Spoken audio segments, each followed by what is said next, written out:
सभी को। प्रणाम गुरुजी। मेरा नाम ललन कुमार हुआ। मैं विश्व भारती शांति निकेतन के हिंदी विभाग का छात्र हूँ।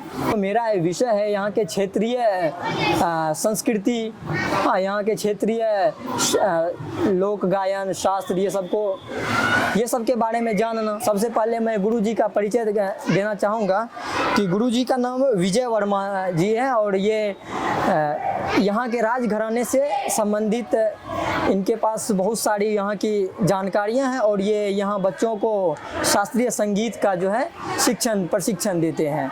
तो आइए हम गुरुजी से बात करते हैं इसके बारे में। अपने मेरा नाम विजय वर्मा है। मेरी शिक्षा दीक्षा जो कुछ भी हुई वो पजेसिया में ही शास्त्रीय संगीत की। मैं देखिए सबसे अधिकांश समय मेरा पजेसिया में ही बीता। वहीं पर हम संगीत की शिक्षा पाए धनंजय नारायण सिंह भैया जी से, जो पजेसिया मैंने घराने से बिलोंग करते थे। मैं भास्कर हूँ संगीत से और संगीत पर प्रभाकर भी हूँ। शास्त्रीय संगीत की शिक्षा दीक्षा में अभी किलकारी में दे रहा हूँ। किलकारी बाल सपनों की उड़ान का एक ऐसा संस्था है जहाँ की बच्चे रोज अपनी एक नए दुनिया को बनाते हैं और उस दुनिया में जीते हैं और यहाँ बच्चों की खुशहाली को देख के मन बहुत प्रफुल्लित हो जाता है। आज मैं सुबह जब यहाँ आया, सुबह से जब मैं बच्चों के साथ घूम रहा हूँ, उनसे बातें कर रहा हूँ, मुझे ज़रा भी एहसास नहीं हुआ कि कब दिन निकल गई। अभी ये 4 बजने को है और पता ही नहीं चला कि इतना समय कहाँ चले गया। तो ठीक है, अब वापस आते हैं हम अपने प्रश्न की तरफ। तो पहला प्रश्न है गुरुजी कि इस राजघराने का शास्त्रीय संगीत जो है यहाँ की, इसका भारतीय परिप्रेक्ष्य में भारत के भिन्न शास्त्रीय संगीत में इसका क्या मतलब योगदान है और इसका कहाँ तक स्थान है? सबसे बड़ी बात है भारतीय शास्त्रीय संगीत की जहाँ तक सवाल है तो आगरा,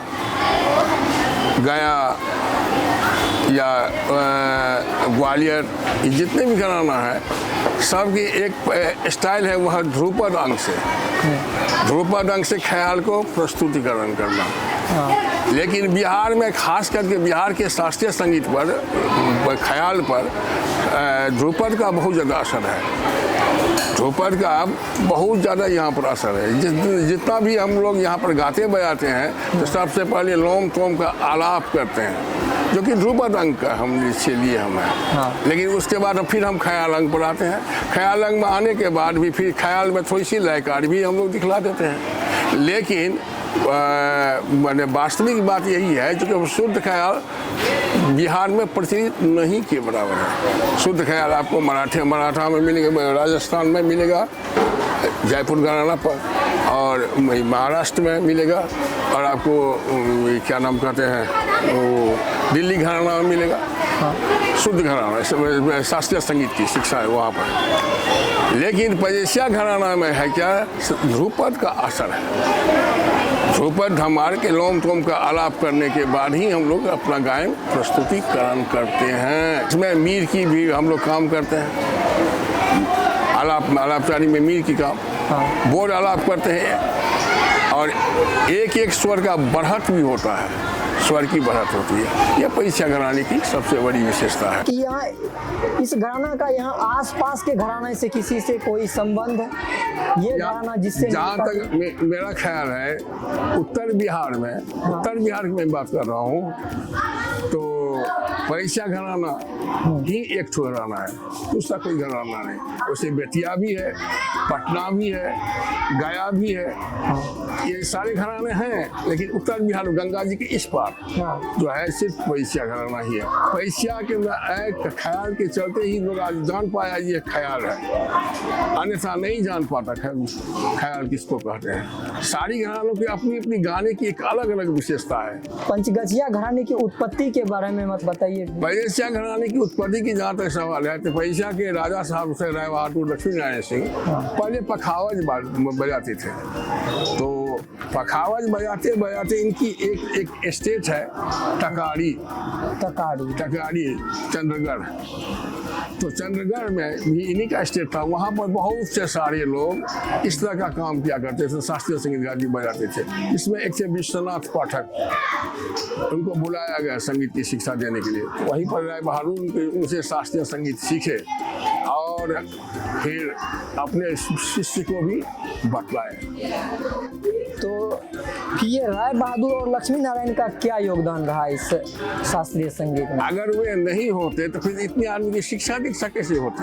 हाँ, तो इनका कुछ अपना योगदान रहा उसमें? यही योगदान रहा जो हम बच्चे को संगीत सिखला रहे हैं। और ये आगे उस संगीत को जारी रखें। वो आगे बढ़ाया है, देखिए कि संगीत से को। अच्छा, ठीक है। तो गुरुजी ये फिर इसके शिष्य परंपरा को आगे बढ़ाने वाले फिर कौन हुए? थोड़ा सा ऊपर उठा उस लेवल से, उस विद्यार्थी को सिखलाना शुरू किया, फिर उससे वो भी इससे आगे निकला, फिर उससे दूसरा विद्यार्थी सिखलाना शुरू किया। ये परंपरा चली, शिष्य गुरु शिष्य परंपरा। हाँ, तो फिर ये जो अभी अपने विलुप्त के कगार पे है, अपना अस्तित्व जो खोने के कगार पे है, तो फिर जब ये गुरु शिष्य परंपरा चल रही थी तो इसमें क्या ये कारण ऐसा हो गया कि मतलब ये अपना विलुप्ति के कगार पे पहुंच गया? इसमें कोई एक खास कारण हम नहीं बतला सकते हैं। हाँ। लेकिन हम इतना जरूर बतला सकते हैं, इस पर सबसे अधिक असर पड़ा है और क्या नाम कहते हैं वो जो गायन है पॉप संगीत, पॉप, अच्छा, स्टेपिंग डांस, ये सब जो है लोकगीत, तो ये लोग बहुत ज्यादा आगे ये लोग करना शुरू किया। ये आसान था, लेकिन शास्त्रीय संगीत तो साधना का चीज है, तो सबसे संभव भी नहीं। लोग जीवन भर अभ्यास करता है लेकिन फिर भी नहीं हो पाता है। जीवन भर लोग शास्त्रीय संगीत की अभ्यास करता है लेकिन नहीं हो पाता। कहना मुश्किल है कि होगा या नहीं होगा जी, ये सबसे बड़ी इसकी कथी है। लेकिन भगवान के इसकी किसी को पूर्व जन्म का होता है तो थोड़ा सही करने पर वो तो आगे निकल जाता है, ऐसा भी देखा। तो आप गुरुजी अभी भी इससे संबंधित है, आप जब देख रहे हैं कि पॉप संगीत या अन्य संगीत इससे आगे इतना निकल रहे हैं, आप फिर भी इसके संरक्षण में लगे रहे और लोगों से को इसके लिए प्रोत्साहित करते रहे, जैसा कि हम अभी आपसे मिलके मुझे लग रहा है कि मतलब आप इसके लिए बहुत बड़ा काम कर रहे हैं। बहुत ही अच्छा प्रश्न आपने हमसे किया। संगीत सबसे पहला मुझे पसंद होना चाहिए, मैं दूसरे की पसंद की चिंता नहीं करूंगा। मुझे पसंद होना चाहिए और मैं इसीलिए ख्याल सीखा। मुझे पसंद था इसलिए, फिर दूसरे को पसंद होगा तो मेरे पास सीखने के लिए आएगा, नहीं आया तो नहीं आया। ख्याल मुझे पसंद है इसलिए मैं संगीत को सीखा जी। तो उनसे और किस तरह से आप मतलब ये सीखे, आपको कैसे ये पसंद आ गया ये संगीत? फिर संगीत पसंद तो ऐसे आ गया, इस क्लास में हम परिचा हाई स्कूल में पढ़ रहे थे। परिचा हाई स्कूल में मेरी पढ़ाई हुई है, मैं पढ़ रहा था, लेकिन सबसे पीछे वाले बेंच पर जाके मेरा काम था बैठना, क्योंकि बैठ करके हम सोना शुरू कर देते थे, बैठे बैठे सो भी जाते थे।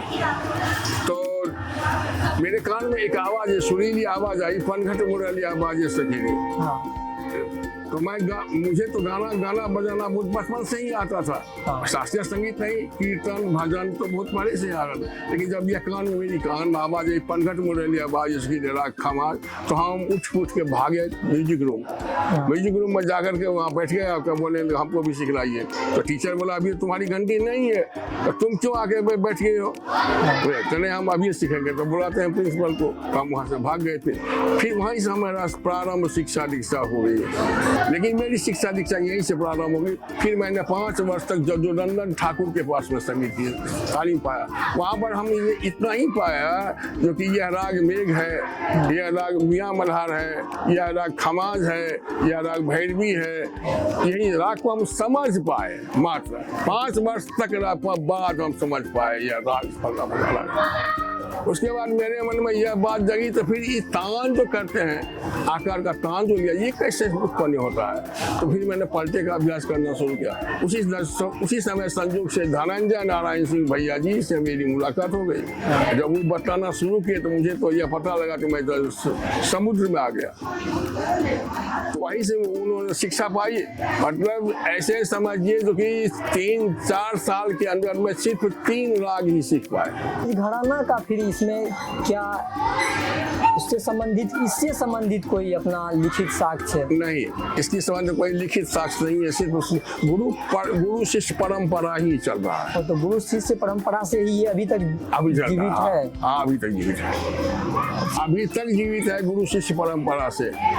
जो मेरे पास तक आई यहाँ तक। अच्छा। तो कलकत्ता कॉन्फ्रेंस के बाद 5 ठो रिकॉर्ड हुआ उनका। हाँ। लेकिन कुछ आदमी नहीं चाहते थे इसका इनका प्रचार इतनी ऊंची हो, उनको फोड़ दिया गया his voice, master his voice में। अच्छा, ईर्ष्यावश इसको तोड़ दिया गया, ये तोड़ आगे दिया नहीं गया। बढ़ यही सबसे दुखद बात था। अच्छा, तो ये इसके साक्ष्य को मिटा दिया है। साक्ष्य को मिटा दिया। तो जी इसमें जो आप बताए कि ये बाद में जो ये राय बहादुर लक्ष्मी नारायण सिंह के शिष्य परंपरा में जो आगे मंगल लाल महतो और पंडित राघवेंद्र झा जो आए, इनके शिष्य परंपरा में आगे चलकर ये तबला घराना तबला तो ये बात है, जब संगीत जहाँ गाना होगा, हाँ। 10 ठो कलाकार होगा, गारंटी वहाँ पर 2, 4, 5 ठो तबला वादक होना ही होना है। हाँ। होना ही, क्योंकि ये उन लोगों का काम था पहले डोरी दरबार राजा लोगों के यहाँ जाके गाना सुनाना, हाँ। और वहाँ से कुछ पारितोषिक पाना। हाँ। तो यह तो उनका नियम था। तो जाएगा किसके साथ में? तो तबला वाला तो साथ में था। हाँ। तो तबला वाला किस लिए वहाँ भी कोई, अरे और संयोग की बात थी तो पयेशिया घराने में राय बहादुर अपने पखावज बजाते थे, तो इसलिए उनका भी गुजर बसर होना शुरू हो गया पयेशिया घराने से। अच्छा, तो इस राजघराने के संबंधित शास्त्रीय गायन के साथ इसी के जुड़े हुए मतलब तबला वादक भी आ गए। तबला वादक। अच्छा, तो ये तबला वादक में आप कृष्ण वल्लभ झा और लाल बहादुर झा ये सब जो है ये इसी इलाके से है, बाहर से? नहीं, सब पयेशिया का, सब पयेशिया का। और तो उसी राजघराने से संबंधित है। पंचगछिया राजघराने की ख्याल की अपनी विशेषता क्या है? लोम टोम के आलाप के साथ ये विशेषता हुई ना। लोम टोम के आलाप? लोम टोम का आलाप, लोम टोम प्रारंभ में लोम टोम का आलाप होता है। ठीक है।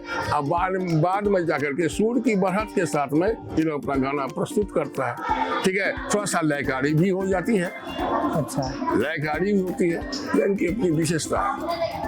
होता है क्या, बहुत सी सारी बातें ऐसी होती है जो कि नहीं बताया जाता है और लोगों को। ठीक है ना। और दूसरी घराने में वो चीज आपको नहीं भी मिलेगा, मिल भी सकता है, दोनों ही बात हो। क्योंकि पहले तो राजघराने का अधिकार था ना शास्त्रीय संगीत पर।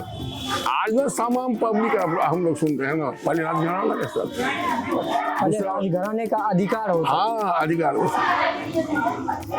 यह थी तो जो वो राजा फरमाइश करे तो सुना। अच्छा, तो राजघराने का जो अधिकार होता था तो उसके बारे में दूसरे को उसके शैली के बारे में पता नहीं होता? भाई आम लोग को शैली से क्या मतलब, गाना सुनने में अच्छा लगा तो बहुत अच्छा, नहीं तो खराब लगा तो खराब। तो शास्त्रीय संगीत सब कैसे समझ जाएगा? तो शास्त्र से संबंधित है। अगर आपको हम यह पूछे आप शास्त्रीय संगीत सुनने वाले तो बोलिए यमन का वादी स्वर कौन सा, तो क्या जवाब दोगे? व्हाट इज मीनिंग ऑफ वादी? जरूर पूछेगा आप हमसे। हाँ, होते हैं। तो फिर आप कैसे समझिएगा संगीत को? आगरा, ग्वालियर, जयपुर, पटियाला, अल्लादिया खां, उसके बाद देखिए तो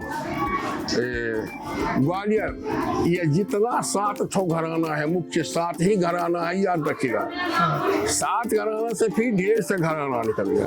इस जानकारी के अतिरिक्त पंचगछिया शास्त्रीय गायन शैली के बारे में अतिरिक्त जानकारी प्राप्त करना चाहे तो इसके लिए हम कहाँ और किनका मदद ले सकते हैं, किनके मदद से इन्हें और पा सकते हैं? आपको पंचगछिया जाना होगा एट फर्स्ट। हो सकता है जो कि प्रणव जी यहाँ पर बैठे बैठे किलकारी से गाया बात करें, हो सकता है वो लोग बतला दे। तो फिर वहाँ से आपको यह पता चलेगा जो मैंने पंडित रघुजा के कितने शिष्य थे, कौन कौन शिष्य कहाँ पर हैं, या मर गए या जिंदा हैं, उनके पिताजी कौन सी गाते थे, क्या बजाते थे, किस अंग से गाते थे, किस अंग से बजाते, तो जवाब दिए आपको ध्रुपद अंग से। ठीक है। लेकिन मांगन जी के यहाँ फिर जाइएगा तो आपको पता चलेगा तीसरी पीढ़ी होगी, पोता पोती है उसका, समझे। और फिर अपने गुरु भाई को भी उसमें हम बना लेंगे, साथ में ले लेंगे। अच्छा, एक मेरा शिष्य है सोहन झा, उसको भी ले लेंगे हम साथ में, क्योंकि लेकर चलना होगा हमको, नहीं चलेंगे तो हमको पता नहीं चलेगा कैसे। अच्छा। ठीक है ना। तब आपको जगह कुछ न कुछ कलेक्शन होगा। और एक किताब का नाम जो बोले मिथिला विभूति मंगल, वो आपको मिथिला यूनिवर्सिटी से आपको मिलेगा। तो इसको आगे और भी व्यापक रूप से और भी स्थान में इसको कैसे विस्तृत किया जा सकता है? प्रचार और प्रसार जहाँ तक सवाल है, तो अभी तो मीडिया बन गया इतना ज्यादा, तो प्रचार प्रसार वही करता है, वही लोग करता है। हाँ। जिसको चाहे तो आसमान पर उठा दे, जिसको चाहे तो नीचे गिरा दे। तो उस राजघराने की जो ये वहाँ के संस्कृति में, लोक संस्कृति में, लोक गायन में रस बस जाना है, तो इसका कोई उदाहरण या इसका क्या ये इससे पर्याय है, इसके बारे में बताइए। देखिए, सबसे बड़ी बात है क्या, भजन है। भजन, उसको हम भजन करते हैं।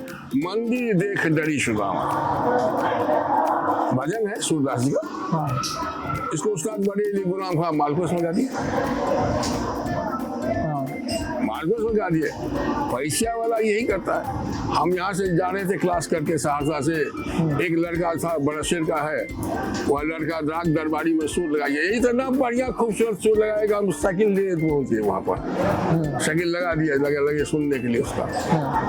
क्या बात है, क्या सूर लगाया था, बोले बार बार क्या जवाब, बहुत अच्छा।